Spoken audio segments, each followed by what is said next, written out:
Jadi ini berbicara mengenai ketegangan antara kehidupan yang terencana dan fleksibilitas ya. Istri saya itu orangnya sangat terencana, sangat strict dengan jadwal, gitu kan. Hidupnya teratur, tidak menyukai perubahan ekstrim, gitu kan. Selalu ingin ya kalau bisa semua itu sesuai dengan apa yang sudah diatur. Karakter saya juga suka buat rencana sih, tapi yang dilakukan beda semua masalahnya, gitu ya. Ya itu, saya sangat suka buat rencana, saudara, gitu ya.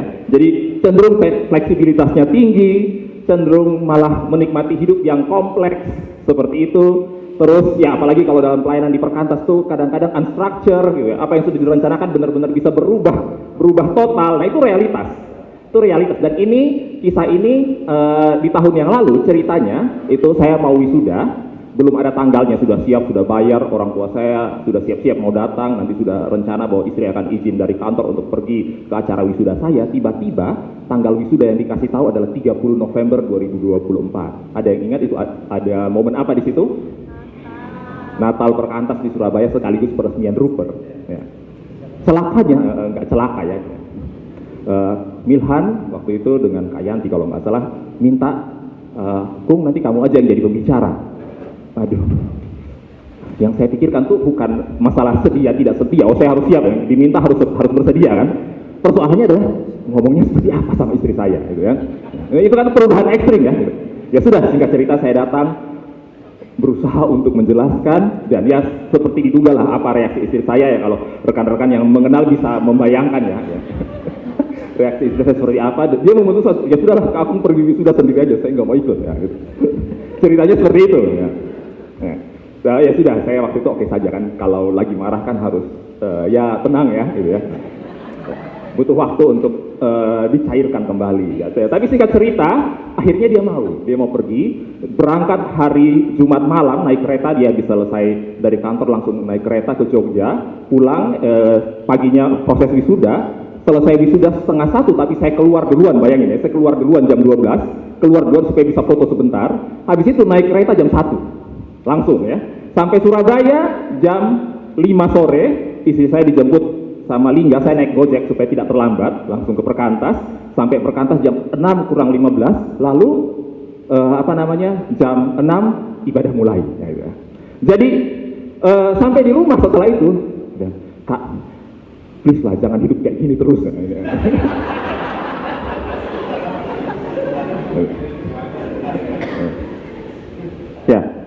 ya, saudara, apa yang nampak sebenarnya di dalam teks yang kita baca itu ada sebuah ketegangan ya demikian ya, ketegangan antara sebuah rencana, apa yang sudah dipikirkan oleh Paulus dan sebelumnya dengan Barnabas tentunya, tapi menghadapi realitas yang tiba-tiba ada sesuatu yang tidak sesuai dengan apa yang sudah di dalam rencana. Ada ketegangan di dalam teks yang kita baca ya, antara strategi, antara rencana pelayanan para rasul dan fleksibilitas di dalam gerak Roh Kudus. Ya. Tapi kalau kita lihat di dalam teks ini, Paulus itu walaupun dia bergerak di dalam pimpinan Roh, gitu kan, tapi dia tidak mengambil posisi pasif ya. Maksudnya pasif itu begini, oh kalau Roh Kudus belum berbicara, maka ya sudah saya tunggu aja, gitu kan. Tidak usah ngapa-ngapain, menunggu sampai ada suara Tuhan, oh kamu harus ke sini, kamu harus ke situ. Paulus tidak mengambil langkah itu, tapi dia secara aktif dia berencana. Ya. Secara aktif Paulus berencana, dia punya strategi utama, dan tapi di dalam strategi utama itu dia memberi ruang kalau sewaktu-waktu Roh Kudus membelokkan rencananya. Kita lihat apa yang menjadi strategi utama dari Paulus ya. Nah, ini kalau kita lihat kembali di ayat 36 yang tadi mungkin rekan-rekan sudah membaca ya, di ayat 15 pasal 15 ayat 36 berkata bahwa baiklah kita kembali kepada saudara-saudara kita di setiap kota di mana kita telah memberitakan firman untuk melihat bagaimana keadaan mereka, gitu ya. Jadi Paulus ajak Barnabas nih ya, untuk apa? Untuk ayo kita ya kalau pakai bahasa perkantas, ayo kita traveling lagi yuk ya. Travelingnya Paulus ya dan Barnabas ya. Kita traveling lagi untuk apa? Penggembalaan pelayanan, gitu kan. Mau pergi dari satu kota ke kota yang lain, itu rencana utama. Itu datang di dalam sebuah planning ya. Namun kemudian planningnya agak hampir bubar ya karena mereka berpisah jalan ya, nanti baru akan dijelaskan tentang Paulus dan Barnabas dan mereka berpisah jalan. Tapi akhirnya Paulus maupun Barnabas tetap menjalankan rencana mereka masing-masing ya. Barnabas pergi dengan Yohanes Markus, dia pergi ke Siprus. Siprus itu jadi ini pisah jalan beneran ya. Jadi ini mereka mulai dari daerah sini Antioquia ini kepotong. Barnabasnya ke Siprus, Siprus itu di bagian bawah. Sedangkan Paulus dan Silas pergi ke awal mereka langsung pergi ke daerah Listra, Derbe dan Listra. Kenapa? Untuk mencari Timotius. Timotius adanya di sini. Jadi benar-benar satu ke bawah, satu ke atas nih, gitu ya. Ya, Listra dan Derbe itu kota-kota terakhir yang kita baca menjadi tempat di mana Paulus dan Barnabas waktu itu berkunjung. Nampaknya itu kota yang cukup berkesan dan di situ ada figur Timotius di situ yang kemudian diajak untuk terlibat di dalam pelayanan, gitu kan. Nah, terus kemudian sampai di sana ketemulah sama Timotius. Nah, Timotius ini campuran. Nah, di sini yang tadi saya ajak rekan-rekan berdiskusi. Paulus meminta supaya Timotius disunat. Ya, seakan kok kontras sebelumnya baru bilang kalau harusnya tidak menimbulkan kesulitan. Nah, tapi perlu kita lihat bahwa ini ada dua penekanan yang berbeda. Kalau di dalam bagian sebelumnya, bagian sidang itu bagian ketika mereka menetapkan aturan untuk apa? Kepentingan Injil. Jadi sama-sama kepentingan Injil. Supaya apa? Orang-orang yang non-Yahudi tidak kemudian menjadi kesulitan, tidak mendatangkan kesulitan bagi orang-orang non-Yahudi. Mereka tetap bisa datang kepada anugerah, bisa mengenal Kristus. Jadi tujuannya adalah pertobatan orang-orang non-Yahudi. Dan di sini ketika Paulus meminta Timotius, itu dia tidak sedang membatalkan apa yang sudah disepakati di dalam sidang sebelumnya, tapi tujuannya sama juga, yaitu apa? Untuk kepentingan Injil. Agar Timotius tidak ditolak ketika harus memberitakan Injil kepada orang-orang Yahudi. Nah, di sini kita bisa lihat sisi fleksibilitas Paulus ya. Sisi fleksibilitas Paulus bahwa dia melihat bahwa yang penting, yang jauh lebih penting daripada sekedar mau ikut sidang atau tidak, yang jauh lebih penting adalah apa kepentingan Injilnya. Gitu ya. Ya. Untuk pembanding kita bisa membandingkan dengan teks yang lain ya. Teks yang lain itu ada di Galatia pasal 2 ayat yang ketiga. Ini berbicara mengenai Titus. Titus ini salah satu muridnya Paulus juga. Di situ ya saya bacakan. Tetapi kendati pun Titus yang bersama-sama dengan aku adalah seorang Yunani, namun ia tidak dipaksa untuk menyunatkan dirinya. Jadi perlakuan Paulus ke Timotius yang campuran dan perlakuan Paulus kepada Titus yang memang benar-benar orang Yunani berbeda. Dan dua-duanya sama-sama untuk kepentingan Injil. Ya. Jadi itu satu hal yang bagi saya sangat menarik, gitu ya. Bahwa untuk kepentingan Injil, Paulus bisa sangat fleksibel terkait apa yang memang sudah jadi keputusan. Tapi selain itu dia juga terus bergerak sesuai dengan apa yang dia sudah rencanakan. Ya. Ketika lihat Paulus yang membuat rencana, dia aktif di dalam melakukannya sampai di titik di mana memang belum ada tanda-tanda Tuhan mengubah jalur, ya dia tetap mengikuti apa yang sudah dia rencanakan. Saya ingat ya, berarti refleksi saya adalah sebenarnya ketika kita membuat target, membuat rencana di dalam raker kita maupun dalam kehidupan kita, ketika kita membuat rencana, bisa jadi sebenarnya itu pun cara Roh Kudus bekerja. Roh Kudus tidak harus selalu fleksibel, gitu kan? Roh Kudus bisa jadi memakai apa yang kita diskusikan. Roh Kudus bisa jadi memakai apa yang memang kita buat di dalam proses-proses diskusi ini sebagai cara. Yang penting apa? Yang penting akhirnya Injil diberitakan, gitu ya. Saudara, seringkali ada asumsi bahwa target, gitu ya. Ada asumsi bahwa target, rencana, program dan sebagainya itu bisa jadi penghambat Roh Kudus bekerja, gitu ya. Bisa jadi penghambat Roh Kudus bekerja. Tapi kalau kita lihat dalam teks yang ada, ternyata ketika Paulus mengikuti rencananya justru ada buah yang dihasilkan, berbuah lebat loh. Itu nampak sekali dengan jelas. Buah yang lebat itu nampak di ayat 4 dan 5 ya. Jadi di dalam perjalanan keliling dari kota ke kota, Paulus dan Silas menyampaikan keputusan yang diambil para rasul. Terus ayat 5-nya, demikianlah jemaat-jemaat diteguhkan dalam iman dan makin lama makin bertambah banyak. Ini menarik ya. Dia mengikuti rencana dan makin lama jumlahnya makin bertambah banyak. Ya. rencana yang dia lakukan juga adalah apa? Ketika dia berkunjung menyampaikan hasil keputusan sidang Yerusalem, gitu ya. Kalau bahasa Yunaninya itu ta dogmata, keputusan, yaitu akar katanya dogma ya. Jadi hasil sidang yang bersifat mengikat. Ya. Dia membawa Timotius yang diminta sunat, gitu kan? Tapi membawa keliling kepada jemaat-jemaat dan mengingatkan akan keputusan Yerusalem. Itu satu hal yang bagi saya sangat menarik ya. Gitu. Dan dari situ saya melihat berefleksi bahwa dipimpin oleh Roh itu tidak sama dengan hidup yang mengalir tanpa arah, tidak sama dengan pelayanan yang mengalir tanpa perencanaan. Dipimpin oleh Roh bukan berarti fleksibilitas seperti itu, ya.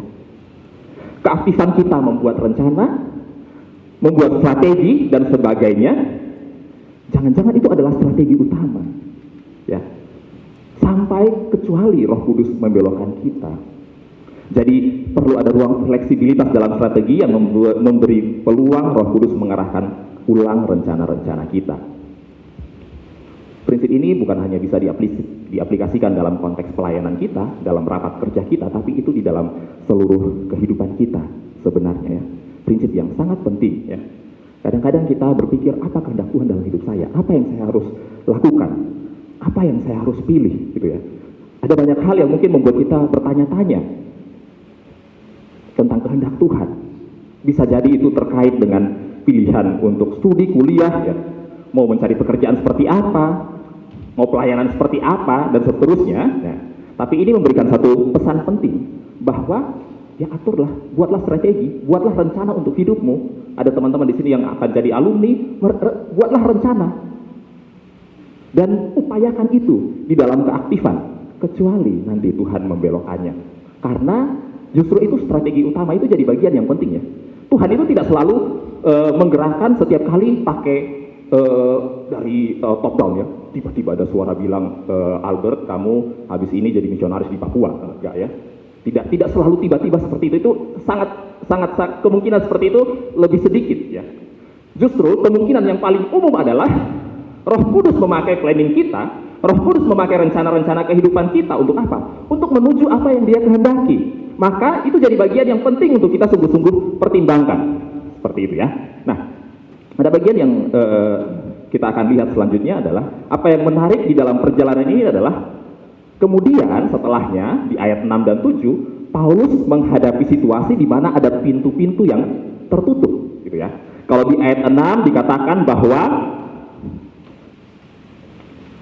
Roh Kudus itu mencegah ya, mencegah pakai bahasa Roh Kudus mencegah mereka melintasi tanah Frigia dan tanah Galatia ya. Frigia dan Galatia itu di bagian atas ini. Jadi Roh Kudus mencegah mereka mereka melintasi itu karena Roh Kudus mencegah mereka untuk melewati wilayah Asia. Asia itu yang di sini ya. Ini bukan Asia, benua Asia, tapi memang ada wilayah di waktu itu yang namanya Asia, di bagian tengah sini. Terus kemudian di bagian berikutnya ayat 7, Roh Kudus Roh Yesus tidak mengizinkan mereka ketika mereka mau masuk ke daerah Bitinia. Bitinia itu yang ke atas ya. Gitu. Jadi ada pintu-pintu yang tertutup yang membuat akhirnya mereka tidak bisa masuk ke sana. Tentu kita tidak tahu bagaimana caranya Tuhan menutup pintu ya. Apakah tiba-tiba datang dalam mimpi, kamu gak usah ke situ gitu. Tidak tahu. Atau bisa jadi Tuhan memakai fenomena-fenomena yang hadir seperti biasa. Akses yang tertutup, mungkin faktor keamanan, ada hambatan-hambatan fisik yang membuat mereka tidak bisa melewati jalur-jalur itu. Ya. Tapi saya jadi berpikir bisa jadi di masa-masa kayak gitu, Paulus yang sudah hidup, dia sudah punya rencana-rencana tertentu menghadapi situasi kayak gitu. Mungkin juga dia bertanya-tanya, loh Tuhan, saya ini niatnya baik, mau datang, mau memberitakan Injil di daerah itu, kenapa Tuhan menutup pintu? Gitu ya. Tapi saya meyakini bahwa pintu-pintu yang tertutup sangat mungkin karena Tuhan sedang menyiapkan pintu yang lain. Ada pintu lain yang terbuka, makanya ada pintu yang tertutup. Dalam tahun ini, di awal tahun di Surabaya, ya cukup sedih ketika ada satu kampus yang sudah lama didampingi di PMK, terus kemudian lepas ya. Tidak bisa lagi kita masuk pendampingan di kampus tersebut. Padahal kampus itu cukup banyak alumni ya, yang aktif yang terlibat, ya, yang mendukung pelayanan. Ya, jadi cukup banyak alumni dari kampus itu, dan itu cukup, ya, bagi saya itu cukup ya cukup sedih ya, apalagi kayak Kak Anton yang memang lama terlibat mendampingi kampus itu. Wah, itu satu hal yang saya yakin akan merasa sangat sedih ketika kampus itu lepas. Ya, tapi kemudian setelah di waktu ini ketika saya flashback, lihat kembali ke belakang, ya, ketika ada satu pintu yang tertutup, mungkin itu sebuah tanda bahwa Tuhan sedang menyiapkan pintu yang lain. Dan setidaknya tahun ini kami melihat ada kampus yang terbuka, tadi yang di dalam pokok doa ya, misalnya UC kemudian terbuka, kita bisa masuk di dalam pelayanan di sana. Bukan hanya itu, ada juga PMK yang dirintis, PMK Fokus yang dirintis dari kegerakan mahasiswa-mahasiswa yang bukan dari kampus yang jejaring. Ya, saya lihat bahwa momentum-momentum seperti itu seringkali hadir di dalam kehidupan kita, di mana ada pintu-pintu di dalam konteks pelayanan di kota kita masing-masing yang seakan tertutup. Kita kemudian berpikir, Tuhan, ini apa salah saya? Seperti itu. Tapi bisa jadi sebenarnya Tuhan sedang menyiapkan ladang yang lain ya, dalam kesadaran bahwa pemilik ladang itu Tuhan. Dia bebas mau menyerahkan ladang itu kepada pekerja siapapun. Dia juga bebas menyerahkan ladang itu kepada kita. Dan di dalam keyakinan seperti itu, maka kita bisa terus bergerak di dalam kekuatan bahwa pemilik ladang adalah Tuhan, dan saya sebagai penata layar yang sedang mengerjakan ladang milik Tuhan, bukan ladang milik saya. Bukan kampus sekolah itu bukan ladang milik saya yang harus saya pertahankan mati-matian, yang saya harus usahakan mati-matian. Ya tentu berstrategi, berusaha itu baik, tapi perlu ingat bahwa jiwa-jiwa yang ada di kampus-kampus, di sekolah-sekolah, itu adalah jiwa-jiwa milik Tuhan. Maka kesadaran bahwa kita adalah orang-orang yang sedang dipakai Tuhan, itu akhirnya sebenarnya memberikan kita damai sejahtera, memberikan kita keyakinan bahwa ya Allah bisa mempercayakan kepada kita kalau memang itu yang menjadi kehendaknya. Lalu kita lihat selanjutnya, ya, akhirnya masuk di dalam konteks ketika akhirnya Roh Kudus berintervensi. Intervensi pertama hanya dengan menutup pintu. Tapi di sini Paulus kemudian melihat penglihatan, dan dia segera, pasal 16 ayat 10 itu dia pakai kata segera. Ketika Roh Kudus memimpin, dia tidak menunda. Paulus tidak menunda, tapi Paulus segera mencari kesempatan untuk berangkat ke Makedonia. Ya, di saat rencana-rencana utama Paulus membentur tembok, di sini menemukan suara Tuhan yang mengarahkan dia ke tempat yang sama sekali dia tidak pikirkan. Yang dia pikirkan waktu itu ya daerah-daerah tadi yang pintunya tertutup. Tapi Roh Kudus dengan caranya mengarahkan ke tempat yang tidak terpikir sebelumnya, yaitu daerah Makedonia. Ya, kalau sekarang itu wilayah Yunani ya, pintu masuk ke Eropa sebenarnya. Tanpa penundaan, tanpa tawar-menawar, tanpa bertanya-tanya, loh ngapain saya mungkin tidak terlalu familiar dengan daerah itu. Tanpa semua itu, Paulus langsung taat. Tapi ini memang hal yang kalau kita tarik di dalam kehidupan kita, persoalan ketaatan ini kan selalu jadi persoalan yang tidak mudah.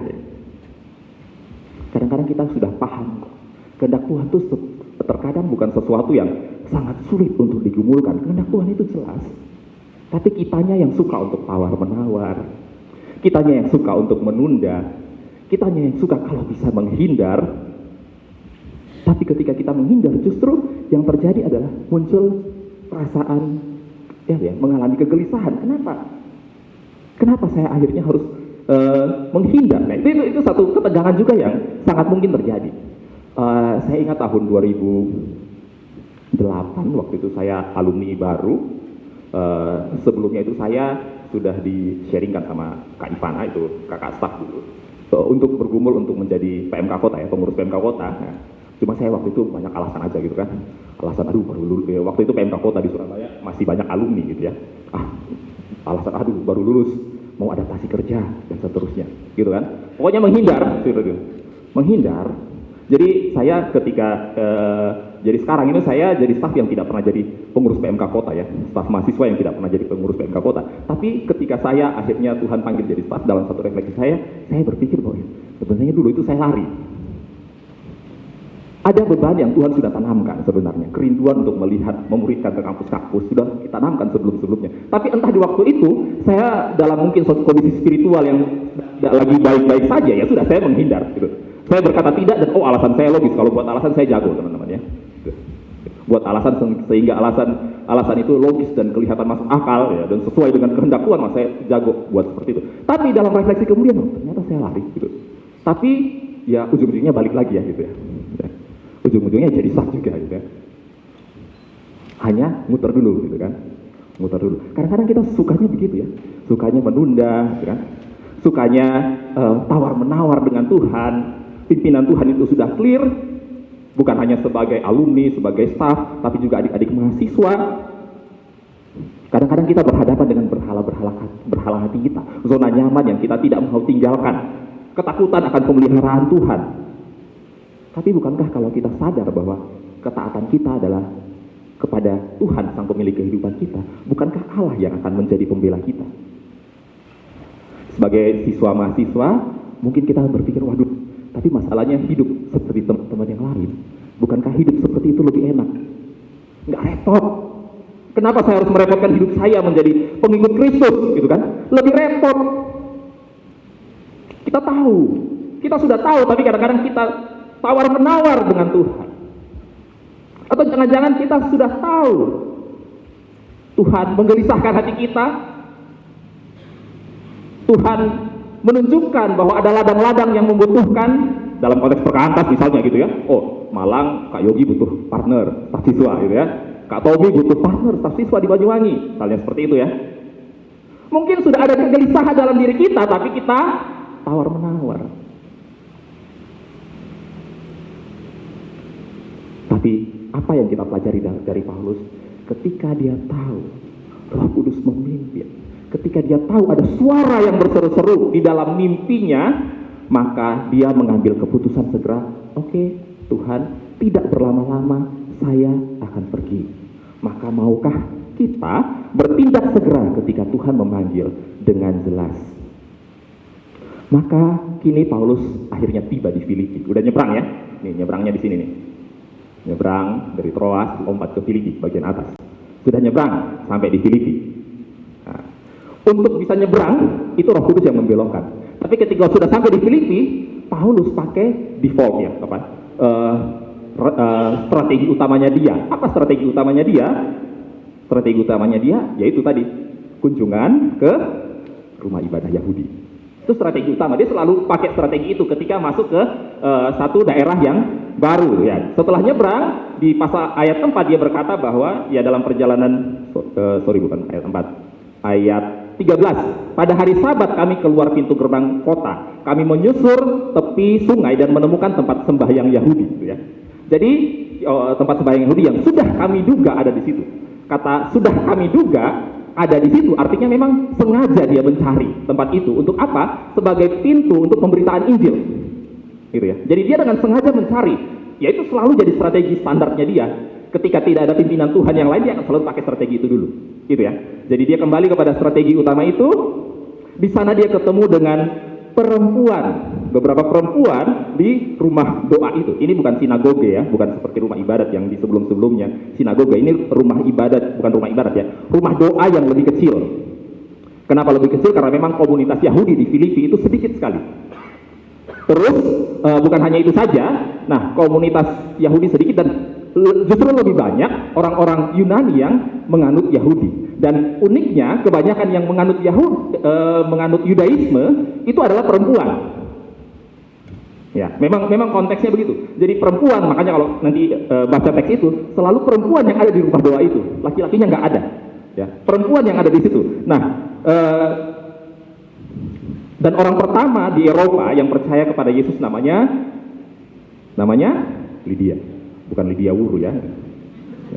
Dari Mataram ada kakak staf namanya Lydia Wuru, gitu ya. Nah, orang pertama yang percaya di Eropa adalah seorang perempuan, bukan perempuan Yahudi, bukan perempuan Yahudi Helenis, tapi memang dia orang keturunan Yunani seperti itu. Ya, ada konteks kenapa perempuan lebih suka dengan Yudaisme di zaman itu. Ini karena konteks budaya. Yang pertama, nilai moral dan etika keluarga itu jauh lebih tinggi orang Yahudi dibanding budaya Romawi ya.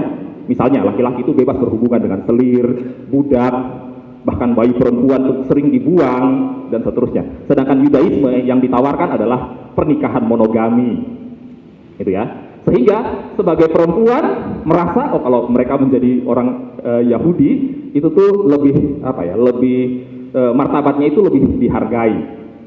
Laki-laki punya kesulitan juga untuk menerima Yudaisme. Kenapa? Penghalang terbesarnya itu tadi persoalan sunat dan seterusnya. Karena ada budaya yang mengatakan bahwa tubuh yang dipotong itu bukan tubuh yang ideal di dalam konteks Romawi. Nah, makanya perempuan lebih banyak di waktu itu. Dan akhirnya dari Lydia kemudian seisi rumahnya juga menjadi percaya. Ini pertanda baik. Betul, ternyata pimpinan Tuhan yang hadir itu jelas. Kemudian setelah mengalami pimpinan Tuhan, ternyata betul Tuhan membuktikan bahwa ada orang yang percaya. Tuhan membuka jalan. Wah, tentu sebagai seorang pelayan menemukan ada orang-orang yang percaya. Saya yakin Paulus dan Silas itu dipenuhi dengan sukacita. Tapi apakah kemudian nanti semuanya akan berjalan lancar begitu saja? Tidak. Di titik tertentu, Injil mengganggu zona nyaman. Ya, Injil mengganggu zona nyaman, dan akibat dari Injil mengganggu zona nyaman dari penguasa-penguasa di wilayah itu, Paulus dan Silas dipenjara. Bukannya yang bertobat belum banyak? Yang bertobat belum banyak. Katanya Tuhan mengutus saya ke sini, tapi kok realitas yang dihadapi malah masuk penjara.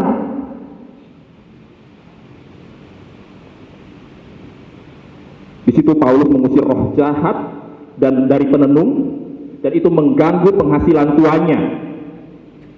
Terus Paulus sebagai orang Yahudi dianggap mengajarkan adat istiadat yang berbeda dengan orang-orang Roma, ya, kelompok dominan di situ orang-orang Romawi, dan mereka menganggap Paulus ini pengganggu. Sebagai orang Yahudi dia datang mengajarkan hal-hal yang justru mengganggu zona nyaman, itu mengganggu stabilitas yang ada, mengganggu pendapatan yang diterima oleh penguasa-penguasa di situ. Nah, maka konsekuensinya adalah Paulus dan Silas harus masuk penjara. Bukan karena tuduhan teologis sebenarnya, ini tuduhan politik. Identitas etnik Paulus yang dipertanyakan, merusak stabilitas. Jadi hukum di masa itu akhirnya tunduk kepada kelompok dominan yang terganggu zona nyamannya. Ya, saya refleksi aja ya, bangsa kita juga rasanya di masa-masa ini mengalami hal seperti itu ya. Hukum dipakai ya, ketika ada zona nyaman dari penguasa terganggu, maka dia bisa menjadikan hukum sebagai alat untuk memenjarakan orang-orang yang tidak sejalan dengan kepentingannya. Itu realitas yang kita hadapi, itu realitas yang kita doakan, tapi itu realitas Injil juga, bahwa Injil akan selalu punya kesempatan untuk masuk, mendobrak, mengganggu zona nyaman, termasuk zona nyaman diri kita. Itulah kuasa dari Injil. Dia tidak hanya menawarkan damai sejahtera, tidak hanya menawarkan sesuatu yang nampaknya bahagia, keselamatan, anugerah, tapi dia juga mengganggu sesuatu dalam diri kita, mengganggu zona nyaman kita. Itu Injil. Dan saya bayangkan kalau di dalam kondisi seperti Paulus, maka reaksi normal yang terjadi adalah itu. Kembali lagi bertanya-tanya, Tuhan, bukankah Tuhan yang mengutus ke sini? Tuhan kan utusnya supaya saya memberitakan Injil ya. Tuhan mengutusnya begitu. Lah, kalau saya di penjara, siapa yang mau saya beritakan? Sama di penjara satu ruangan cuma sama Silas. Lah, siapa yang mau saya beritakan? Saya yakin itu pertanyaan Paulus. Ini saya tidak tahu juga. Ini daerah yang baru, saya tidak punya akses, saya tidak punya link ke siapa-siapa, dan sekarang saya ada dalam penjara, saya tidak tahu akan berapa lama dalam penjara. Lah, lantas apa makna panggilan Tuhan kalau ternyata realitasnya saya tidak bisa mengalami apa yang Tuhan katakan itu sebagai visi, tapi bagaimana mengerjakan visi itu di dalam tembok penjara? Ya. Satu hal yang sebenarnya nampaknya tidak realistis. Namun saya merasa satu hal yang luar biasa adalah ada sebuah paradoks ya di dalam reaksi Paulus, bahwa di dalam penjara Dia kemudian berdoa, dia dan Silas berdoa dan memuji Allah, bahkan didengar oleh semua orang. Kemarin dari diskusi pleno 2, terus kemudian ketika membaca lagi teks ini, kita lihat bersama bahwa pelayanan kita juga penuh dengan tantangan. Ada begitu banyak hambatan yang kita hadapi. Kita berhadapan dengan kesibukan siswa dan mahasiswa, kita berhadapan dengan zaman yang berubah, mungkin kita berhadapan dengan ketiadaan staf, gitu kan? Mungkin kita berhadapan dengan pergumulan terkait dana, hampir semua daerah biasanya defisit, gitu kan? Lalu apa reaksi kita? Oh tentu kita mengatur segala strategi dan seterusnya. Tapi kadang-kadang kita sudah buat segala rencana, kita sudah berusaha mengupayakan semuanya, tapi kemudian tidak kunjung nampak ada harapan, gitu ya. Dan Paulus memberikan sebuah teladan di sini. Apa yang dilakukan adalah datang berdoa. Tidak ada, sampai di titik tidak ada pilihan lagi langkah apa yang bisa diambil untuk memberitakan Injil, maka dia berdoa dan memuji Tuhan. Maka penting bagi kita untuk menyusun strategi, penting bagi kita untuk merencanakan, tapi apakah kita juga datang kepada Tuhan di dalam doa-doa kita? Apakah sebagai komunitas kita juga jadi komunitas yang berdoa, yang menghadirkan doa itu hadir di dalam kegerakan pelayanan kita? Kadang-kadang yang bisa mampu untuk menerobos justru bukan strategi. Yang punya kemampuan untuk menerobos yaitu Roh Kudus yang bekerja melalui kita. Maka mungkin itu bagian yang harus kita bawa di dalam pergerakan komponen-komponen kita.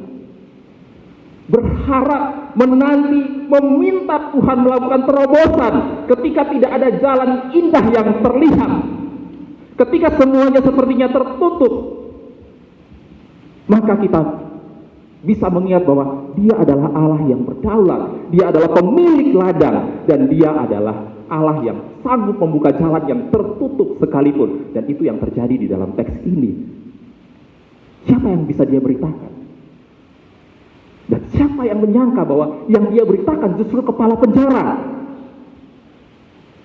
Lewat cara yang ajaib yang Tuhan hadirkan, justru kepala penjara, rasanya itu hal yang tidak mungkin dia terpikir untuk bisa memberitakan Injil ke sana. Tapi Tuhan tunjukkan bahwa pintu boleh tertutup, tapi saya tunjukkan bahwa orang yang menjaga kamu, orang yang membuat pintu ini tertutup, justru dia disentuh oleh Injil.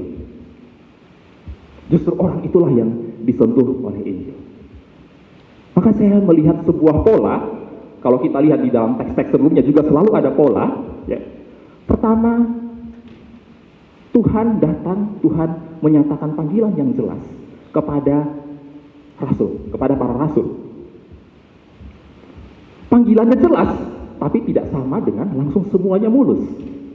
Panggilan yang jelas justru diikuti dengan tantangan, diikuti dengan sesuatu yang nampak mustahil untuk diselesaikan.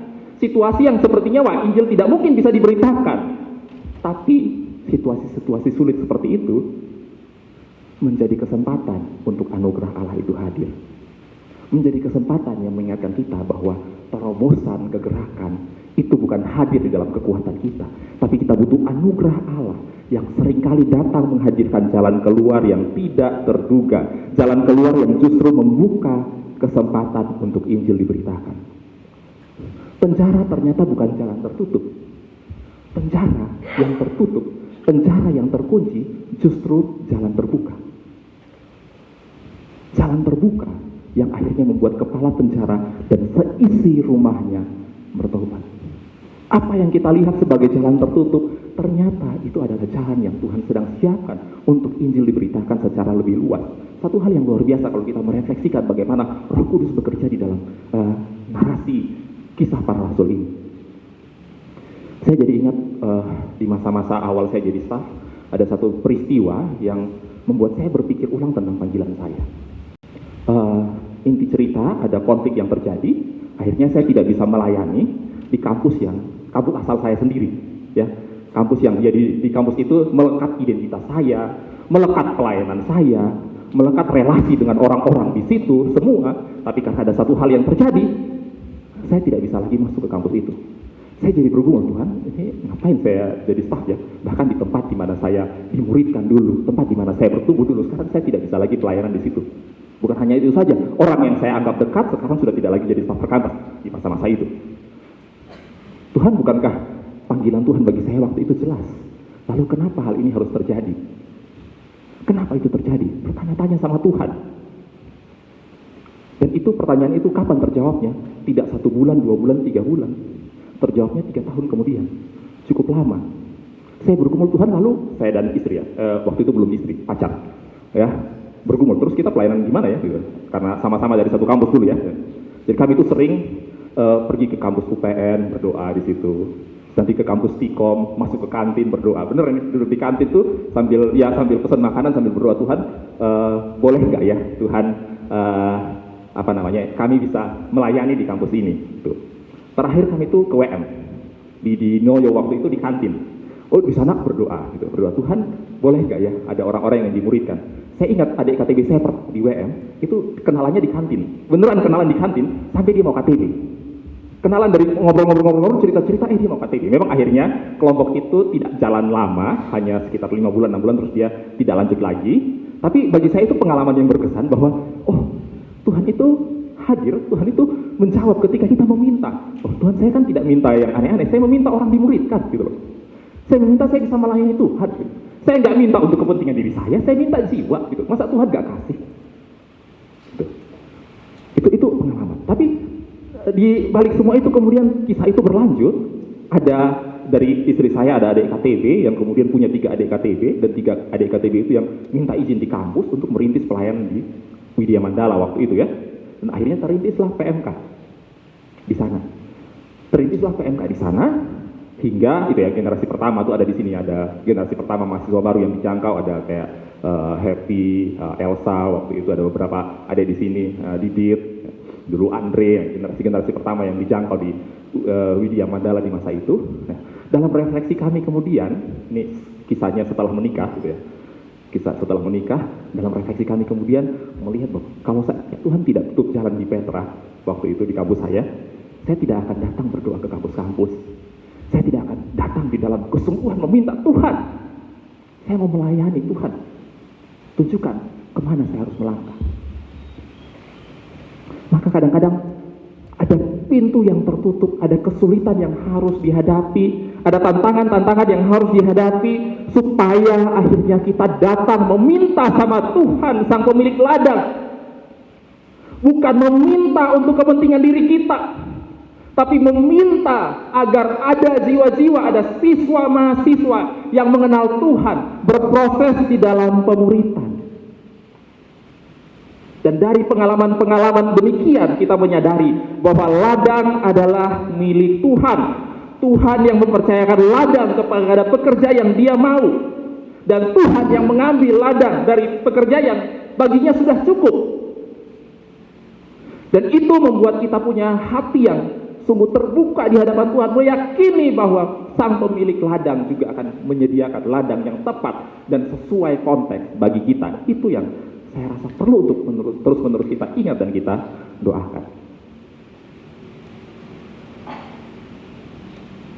Hal yang berikut adalah kembali ke pertanyaan yang pertama. Saya dalam teks ini Paulus dan Silas di penjara di dalam kelemahan, tapi di dalam kelemahan anugerah Allah ternyata hadir. Tapi dari proses itu saya belajar bahwa sebenarnya di kisah para rasul ini bukan kisah yang selalu sukses, kisah orang-orang yang hebat yang bisa datang dalam pemberitaan Injil.